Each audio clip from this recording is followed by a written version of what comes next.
দর্শক বন্ধুরা নমস্কার। আপনারা দেখছেন মৃণালী নিয়ে নেন, আমি রয়েছি রাজীব আপনাদের কাছে। দর্শক বন্ধুরা, কিছুদিন আগে আমি আমার সোশ্যাল মাধ্যমে একটা বক্তব্য আমি আপনাদের উদ্দেশ্যে তুলে ধরেছিলাম। সেখানে আমি লিখেছিলাম যে মাননীয় মুখ্যমন্ত্রীর কাছে এই ড্রাগস ব্যবসা যে আমাদের ত্রিপুরা রাজ্যে হচ্ছে, আমরা যে অভিযোগ বা যে তথ্য আমরা পাচ্ছি, সেই তথ্য বা সেই অভিযোগ মূলে আমরা মুখ্যমন্ত্রীর দৃষ্টি আকর্ষণ করব। এবং মুখ্যমন্ত্রী সেদিন একটা কথা বলেছেন সাংবাদিকদের উদ্দেশ্যে। উনি বলেছেন যে পুলিশের কাজ করছে এবং ধরা পড়ছে এত কোটি টাকার নেশা সামগ্রী। তাতে যারা কারবারিরা যারা রয়েছেন তারা সতর্ক হবেন এবং এই সকল কাজ থেকে বিরত থাকবেন।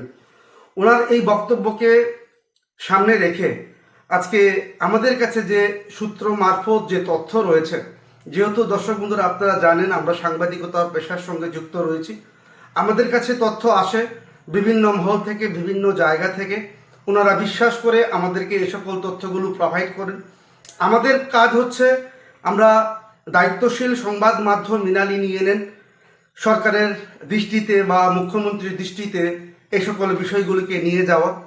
এখন দেখার বিষয়, আমার এই আলোচনা করার পর মুখ্যমন্ত্রী যে বক্তব্যটা উনি রেখেছিলেন সেদিন, যে কারবারিরা যারা নেশার কারবার করছে তারা সতর্ক হবেন, কতটুকু সতর্ক হবেন সেটা দর্শক বন্ধুরা আপনারা যারা আমার এই আলোচনা এখন শুনবেন আপনারা সেটাকে বুঝতে পারবেন। আশা করি রাজ্যের মাননীয় মুখ্যমন্ত্রী ডক্টর মানিক সাহা উনিও সেটাকে সেইভাবে বুঝতে পারবেন যে কারবারিদের কিছুই আসে যায় না। কেন কারবারিদের কিছু আসে যায় না সবটা হিসেব আমি আজকে আপনাদের সামনে আলোচনা করব। বিশেষ করে এই আলোচনাটুকু আমি মুখ্যমন্ত্রীর দৃষ্টিতে নিয়ে যাওয়ার জন্য এই আলোচনা করছি এবং আশা করব আপনারা যারা সম্মানিত যারা দর্শকরা রয়েছেন মৃণালী নিয়ে নেন, আপনারা আমার এই আলোচনাটুকু শেয়ার করে মানে মুখ্যমন্ত্রীর দৃষ্টিতে যাতে যায় সেই ব্যবস্থাটুকু আপনারা করবেন, সেটা আশা রাখছে মৃণালী নিয়ে নেন। দর্শক বন্ধুরা আপনাদেরকে জানিয়ে রাখছি, কিছুদিন আগে জিরানিয়াতে এতগুলো স্কপ সেখানে সিজ হয়েছে এবং তৎক্ষণাৎ আমি আলোচনা করেছি এবং আমাদের সূত্র বা আমাদের যে তথ্য আমরা সেটা আপনাদের সামনে তুলে ধরেছিলাম সেদিন দুটো সেগমেন্টে। আমরা দেখেছি বা আপনারা দেখেছেন পরবর্তী সময়ে যাদের যাদের নাম আমি বলেছি তাদেরকে পুলিশ গ্রেপ্তার করেছে, মালগুলোকে সিজ করেছে, এই সকল অবৈধ সামগ্রীগুলো সিজ হয়েছে। কারণ সাংবাদিকদের একটা অসুবিধা কি হয়, যখন এই সকল স্কপগুলো বগি থেকে নামানো হয় তখন সাংবাদিকদেরকে কাছে যেতে দেওয়া হয় না এবং তার জন্য সাংবাদিকরা সঠিকভাবে তার ক্যাপচারও করতে পারেন না এবং দূর থেকে ওনারা ক্যাপচার করতে বাধ্য হন। তো সেরকমভাবে আমরা সামনে যেতে পারি না, যার কারণে আমরা দূর থেকে সেই সকল ফুটেজগুলো আমাদেরকে তুলতে হয় এবং ওনারা যে হিসেব করেন সেই হিসেবটুকুও সেরকমভাবে আমাদের কাছে এসে পৌঁছায় না, যার কারণে সেই সঠিক তথ্য আমরা জানতে পারি না। দর্শক বন্ধুরা, কিন্তু আমরা দেখেছি যে জিরানিয়া ফেন্সি কাণ্ডে পুলিশ যাদেরকে গ্রেপ্তার করেছে এবং তাদের থেকে তথ্য নিয়েছে, পুলিশের কাছে বা ক্রাইম ব্রাঞ্চের কাছে তথ্য রয়েছে। কিন্তু আমার এখনও একটা প্রশ্ন রয়েছে, সেই প্রশ্নটা হচ্ছে আপনাদের সঙ্গে আমি ভাগাভাগি করছি। সে সময় আমি যাদের যাদের নাম বলেছি পুলিশ তাদেরকে জিজ্ঞাসাবাদ করেছে, অনেককে আটক করেছে, অনেককে জেসিতে পাঠিয়েছে।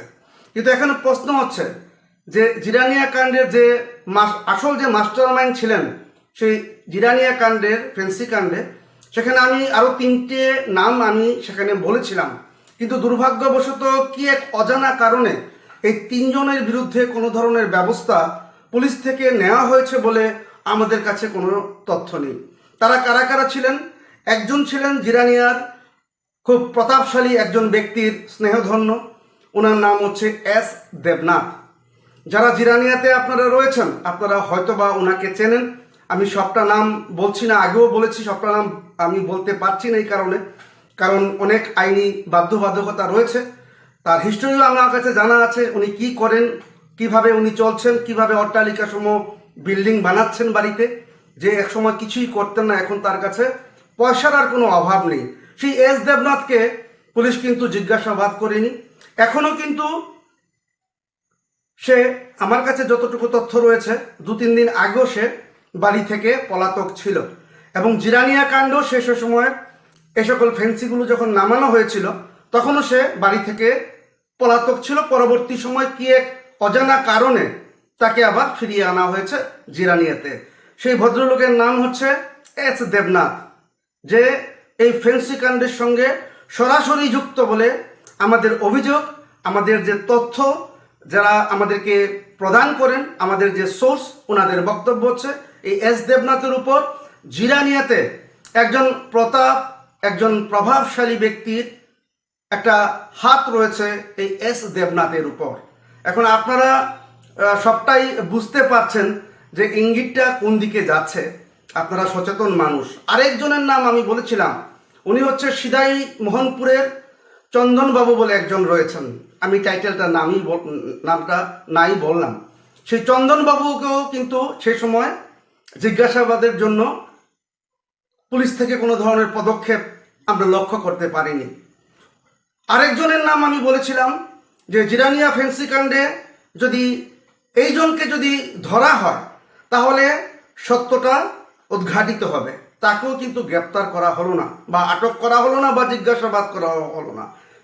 সে হচ্ছে জিরানিয়ার যারা লেবার, যারা কাজ করেন, তাদের যে শ্রমিক সংগঠন রয়েছে, সেই শ্রমিক সংগঠনের যিনি মানে মাথা, যিনি হেড রয়েছেন, সাম মিয়া, নামটা আমি ভুলে গেছি, ওনাকেও কিন্তু পুলিশ গ্রেপ্তার করেনি। কিন্তু আমাদের কাছে সূত্রে খবর রয়েছে যে পুলিশ তৎপর ছিল তাদেরকে জিজ্ঞাসাবাদ করানোর জন্য, কিন্তু একজন প্রভাবশালী ব্যক্তির কারণে ওনাদেরকে গ্রেপ্তার করা সম্ভব হয়নি। সেই জিরানিয়া কাণ্ডের কথা আমি আপনাদেরকে বললাম। যদি এই তিনজনকে যদি সে সময় জিজ্ঞাসাবাদ করা হতো এবং পুলিশ যদি পুলিশের ভাষায় যদি কথা বলতো, তাহলে এই এস দেবনাথ এবং মিস্টার চন্দন বাবু যিনি রয়েছেন সিদাই মোহনপুরের, এবং জিরানিয়াতে যিনি লেবার সর্দার রয়েছেন, তাদের যদি পুঙ্খানুপুঙ্খভাবে যদি জিজ্ঞাসাবাদ করা হতো, তাহলে এই জিরানিয়া ফেন্সির কাণ্ডে আসল যে পেছনের যে মাস্টার মাইন্ড, তার নামটা সামনে আসতো। আমরা সংবাদ মাধ্যমে কাজ করি, আমরা সবটা বিষয় খোলাখুলিভাবে বলতে পারি না, কারণ আমাদেরও একটা রেস্ট্রিকশন রয়েছে, একটা বাধ্যবাধকতা রয়েছে। আমি আশা করছি মাননীয় মুখ্যমন্ত্রী সেটাকে সেইভাবে রিয়েলাইজ করবেন, এবং আপনারা যারা রাজ্যের মানুষ প্রায় সময় আমার সোশ্যাল মিডিয়াতে বিভিন্নভাবে লেখেন, আমি বুঝতে পারছি যে আপনারাও বুঝে গেছেন যে জিরানিয়াতে এই বড় প্রভাবশালী বা প্রতাপশালী ব্যক্তিটি কে, কার প্রশ্রয়ে আশ্রয়ে এই ধরনের ফ্যান্সি বাণিজ্য ত্রিপুরা রাজ্যে চলছে। এবার আমি আসি আগরতলা রেল স্টেশনে। সেদিন দুটো বগি সিজ করা হয়েছে, বিশাল পরিমাণে সেখানে এসকফ সিরাপ পুলিশ সিজ করেছে। তো সে বিষয়ে কিছু কথা বলতে চাই। বিশেষ করে আমাদের যে সূত্র আমাদেরকে বলেছে যে মাননীয় মুখ্যমন্ত্রী দৃষ্টি আকর্ষণ করার জন্য এগুলো কিন্তু আরও দিন দিন বাড়বে। আর মুখ্যমন্ত্রী, আমি যেটা বারবার বলছি, মুখ্যমন্ত্রী যেটা বলেছেন যে ওনারা কারবারিরা সতর্ক হবেন, আমার আলোচনা শোনার পর আশা করি ওনার ভ্রম সেটা ওনার থেকে দূর হবে, এবং সেটাকে উনি বুঝতে পারবেন যে তাদের যে কিছুই হবে না। আমার আলোচনা যখন আমি করব আপনাদের সঙ্গে, যখন আমি তুলে ধরবো হিসেবটা, যে কারবারিদের কোনো আসে যায় না, কেন আসে যায় না সেটা আলোচনা সাপেক্ষে আপনারা বুঝতে পারবেন। এবার বলছি আরও একটি বিষয়, সেটা হচ্ছে আগরতলা রেল স্টেশনের কথা যেটা বলছিলাম। এই রেল স্টেশনে যে এসকপগুলো সিজ হয়েছে, তার সঙ্গেও নাকি জিরানিয়ার যিনি এস দেবনাথ রয়েছেন তার একটা লিঙ্ক রয়েছে, যেটা সূত্র আমাদেরকে জানিয়েছে। পাশাপাশি আরও একজন রয়েছেন, উনি হচ্ছেন সোনামুড়ার রিমন কাজী। এই সোনামুড়ার রিমন কাজী, এস দেবনাথ, চন্দন যে ভদ্রলোকের কথা বললাম আপনাদেরকে সিদাই মোহনপুরের, তাদের একটা নেটওয়ার্ক রয়েছে, পেছনে রয়েছে সেই মাস্টার মাইন্ড, সেই প্রভাবশালী প্রতাপশালী ব্যক্তি রিমন কাজীকে রিমন কাজী কোথায় আছেন বর্তমানে আপনারা জানেন দর্শক বন্ধুরা। আমাদের কাছে তথ্য রয়েছে প্রায় 50,000 কোটি টাকার বেশি সম্পত্তির মালিক হচ্ছে এই সোনামুড়ার রিমন কাজী। বর্তমানে সে লন্ডনে রয়েছে, দুবাইয়ে সে ছিল কিছুটা দিন। ইন্ডিয়ান পুলিশ যখন তাকে দুবাইয়ে ধরতে যায়, তখন সে দুবাই থেকে পালিয়ে লন্ডনে চলে যায় এই রিমন কাজী, এবং লন্ডন থেকে বসে সে অনলাইনের মাধ্যমে এই ব্যবসা চালিয়ে যাচ্ছে ত্রিপুরায়, এবং এটাকে প্রশ্রয় দিচ্ছে জিরানিয়াতে যে প্রভাবশালী বা প্রতাপশালী ব্যক্তি, যেটাই বলবেন আপনারা, ওনার একটা হাত রয়েছে। এবার আমি আরেকজনের কথা বলছি, ওনার বাড়ি হচ্ছে কমলা সাগর। আমাদের সূত্র, আমাদের সোর্স আমাদের যে তথ্য দিয়েছেন যে সুনামুরা একজন দেলোয়ার হোসেন নামে একজন ব্যক্তি রয়েছেন। এই মানে কমলা সাগরে দেলোয়ার হোসেন নামে একজন ব্যক্তি রয়েছেন। সেই ব্যক্তির সঙ্গে আগরতলা শহরে আমাদের যে হাওড়া নদী আছে তার দক্ষিণ দিকে অবস্থিত একজন প্রভাবশালী, একজন প্রতাপশালী ব্যক্তির হাত রয়েছে এই দেলোয়ার হোসেনের উপর। এই দেলোয়ার হোসেন এই ব্যবসার সঙ্গে সরাসরি নাকি যুক্ত রয়েছে, যেটা সূত্র আমাদেরকে বলেছে। একজনকে বললাম যার পেছনে রয়েছে জিরানিয়ার প্রতাপশালী ব্যক্তি, উনি হচ্ছেন রিমন কাজী এবং এস দেবনাথ এবং চন্দন বাবু, যেটা বললাম সিদাই মোহনপুরের। এবং আরেকজন যিনি রয়েছেন দেলোয়ার হোসেন, উনি হচ্ছেন কমলা সাগরের। উনার উপর হাত রয়েছে আমাদের বটতলায় যে হাওড়া সেতু রয়েছে, সেই হাওড়া সেতুর দক্ষিণ দিকে অবস্থিত উনার বাড়ি। উনিও একজন প্রতাপশালী ব্যক্তি, যা সোর্স আমাদেরকে জানিয়েছে যে তাদের এই কয়েকজনের একটা মিলি ভগতে এই নেশা বাণিজ্য ত্রিপুরায় এখন রমিয়ে চলছে। আরও একটি বিষয় সেখানে আমাদেরকে সোর্স আমাদেরকে জানিয়েছে, এই যে রিমন কাজী একজন ম্যানেজার নাকি আগরতলাতে থাকেন বা আগরতলা শহর বা শহরতলিতে থাকেন। রিমন কাজীর হয়ে ওই লোকটি এখানে এই সকল নেশা সামগ্রী আদান প্রদানে মুখ্য ভূমিকা নিয়ে থাকেন এবং যাদেরকে ধরা হয় তাদের আধার কার্ডের মাধ্যমে বা আধার কার্ডের নাম্বারের মাধ্যমে এই সকল স্কোপগুলো ত্রিপুরায় আসছে। যাদের আধার কার্ডে মারফত যাদেরকে গ্রেপ্তার করেছে পুলিশ, আপনারা খোঁজখবর নিয়ে দেখতে পারেন। দর্শক বন্ধুরা, আমরা খোঁজখবর নিয়েছি, প্রতিবারই আমরা খোঁজখবর নেই যে তারা একজন সাধারণ ঘরের মানুষ, তারা তাদের আধার কার্ডটা তাদেরকে প্রোভাইড করে দেন এবং কিন্তু নেশা যারা বাণিজ্য করছে এটাকে মিসইউটিলাইজ করে তাদের নামে এইগুলো মালগুলো আনানো হচ্ছে এবং তাদেরকে নির্দিষ্ট একটা পারিশ্রমিক দিয়ে দিচ্ছে। এই কারণে আধার কার্ড ওনারা সহজেই পেয়ে যাচ্ছেন।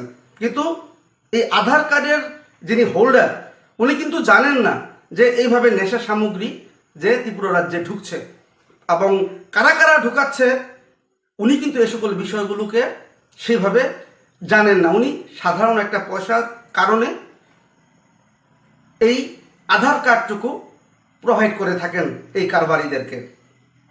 এবার আমি আরও একটা বিষয় এখানে উল্লেখ করছি, এই যে বিশাল পরিমাণ নেশা সামগ্রী বিক্রি হচ্ছে বা আনা হচ্ছে ত্রিপুরা রাজ্যে রেলের মারফত, আপনারা শুনলে অবাক হয়ে যাবেন, আপনাদের মাথা ঘুরতে থাকবে। যদি আমি এখন আপনাদেরকে যে হিসাবটা আমি এখন আপনাদেরকে দেব না, আপনাদের মাথা ঘুরে যাবে।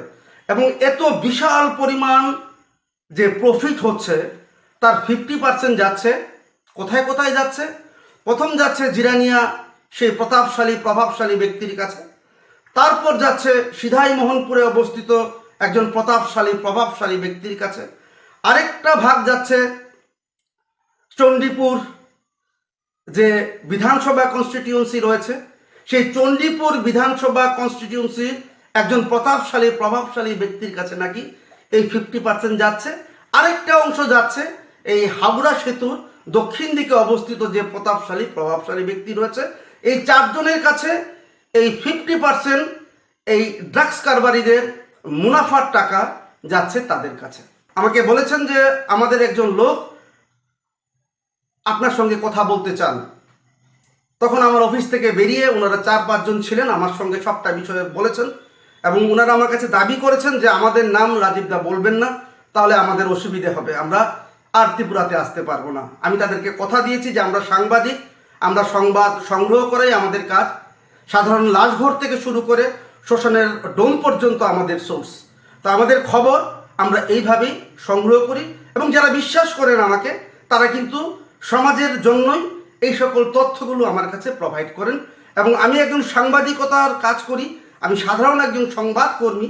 আমার উদ্দেশ্য হচ্ছে এই সকল তথ্যগুলো প্রশাসনের কাছে নিয়ে যাওয়া, মাননীয় মুখ্যমন্ত্রীর কাছে নিয়ে যাওয়া, পাশাপাশি রাজ্যের আপামর জনগণের কাছে নিয়ে যাওয়া।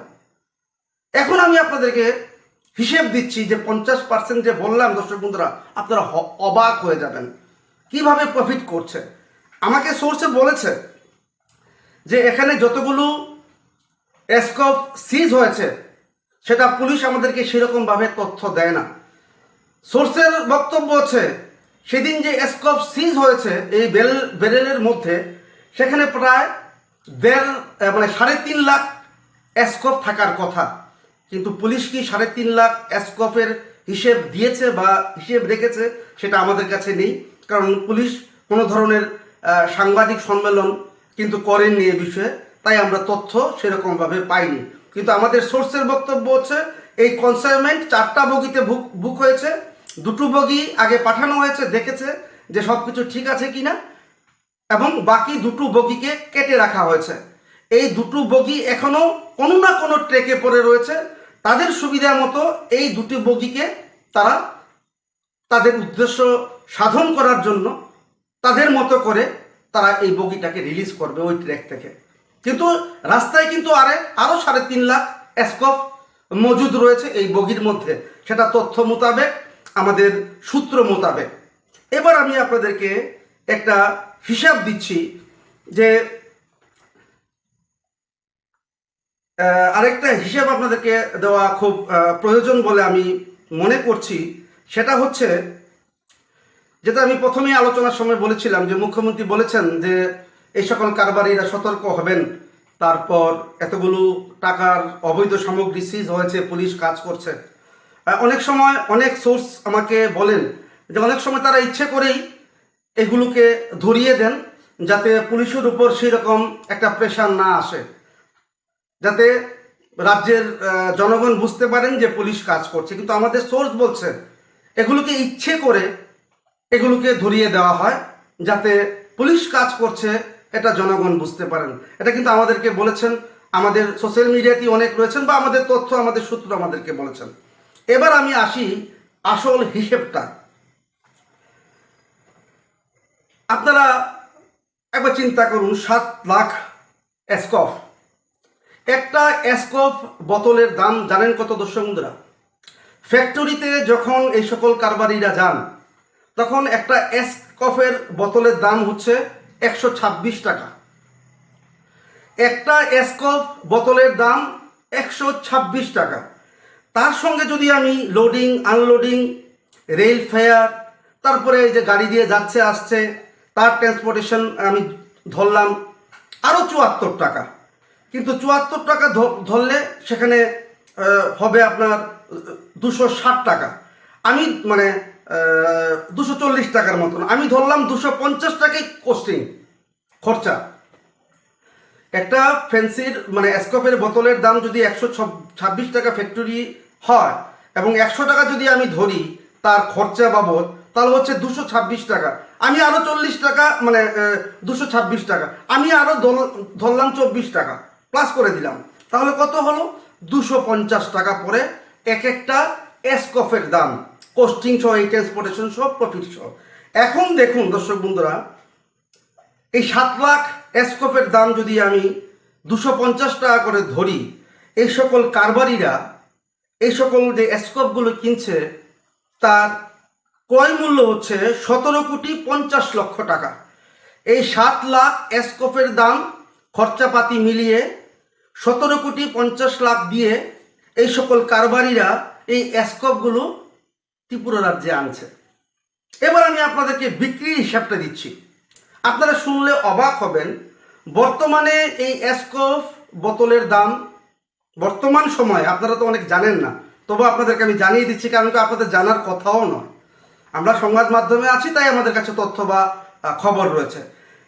এই 7 লাখ যে ত্রিপুরা রাজ্যে এসেছে, এই 250 টাকার যে কোস্টিং একটা এসকপের, তার বাজার মূল্য, বর্তমান বাজার মূল্য হচ্ছে 950 টাকা। এবার আপনারা আন্দাজ লাগান যে কত পার্সেন্ট প্রফিট করা হচ্ছে এক একটা এসকপ বোতলে। এই সকল নেশা কারবারিরা, প্রভাবশালীরা কিভাবে ব্যবসা করছে আপনারা শুনুন একবার। একটা বোতলের দাম যদি 950 টাকা করে বিক্রি হয়, তাহলে 7 লাখ বোতলের দাম দাঁড়াচ্ছে প্রায় 66,50,00,000 টাকা। 66,50,00,000 টাকা দাম পড়ছে তার বিক্রি এবং এই 66,50,00,000 টাকা যদি বাজার মূল্য থাকে এবং তার কস্ট অফ প্রাইস যেটা আমি 17,50,00,000 বললাম, তাহলে তাদের প্রফিট কত হচ্ছে? 49 কোটি থেকে 50 কোটি টাকা। আপনারা বুঝতে পারছেন দর্শক বন্ধুরা আমি কি বলার চেষ্টা করছি? যেই বোতলটার দাম 250 টাকা পড়ছে, ট্রান্সপোর্টেশন রেলওয়ে ফেয়ার টেয়ার নিয়ে 250 টাকা, এবং তাদের খরচা যাচ্ছে, কস্ট প্রাইস যাচ্ছে 17,50,00,000, কিন্তু তারা 950 করে বর্তমান সময়ে জুন জুলাই মাসে বিক্রি হচ্ছে 950 টাকা করে এক একটা অ্যাসকপ। তাহলে পুরো 7 লাখ অ্যাসকপ থেকে আসছে 66,50,00,000 টাকা। আপনারা একবার চিন্তা করছেন দর্শক বন্ধুরা, 66,50,00,000 টাকা আসছে এই 7 লাখ থেকে। এখন মনে করুন যদি অর্ধেক ধরা পড়ে যায়, যেমন সেদিন অর্ধেকটা ধরা পড়ে গেছে, আমি ধরলাম সূত্র যেটা বলেছে সত্যি বলেছে, কারণ কি ওনারাও এর সাথে কোনো না কোনোভাবে যুক্ত আছেন বা যুক্ত ছিলেন, ওনাদের সেটা তথ্য ওনাদের কাছে রয়েছে। যদি আমি অর্ধেক 3.5 লাখ যদি আমি ধরে নিই, সেদিন পুলিশ সিজ করে নিয়েছে, তাহলে এই 49 কোটি থেকে 49 কোটি বা 50 কোটি যেটা বললাম, তার থেকে আপনারা পুরো 7 লাখ যে কস্ট আছে, পুরো 7 লাখ কস্ট আসছে, সেই পুরো 7 লাখ যে কস্ট আছে 17,50,00,000 টাকা বাদ দিলে তবু প্রফিট থাকছে প্রায় 49 কোটি টাকা।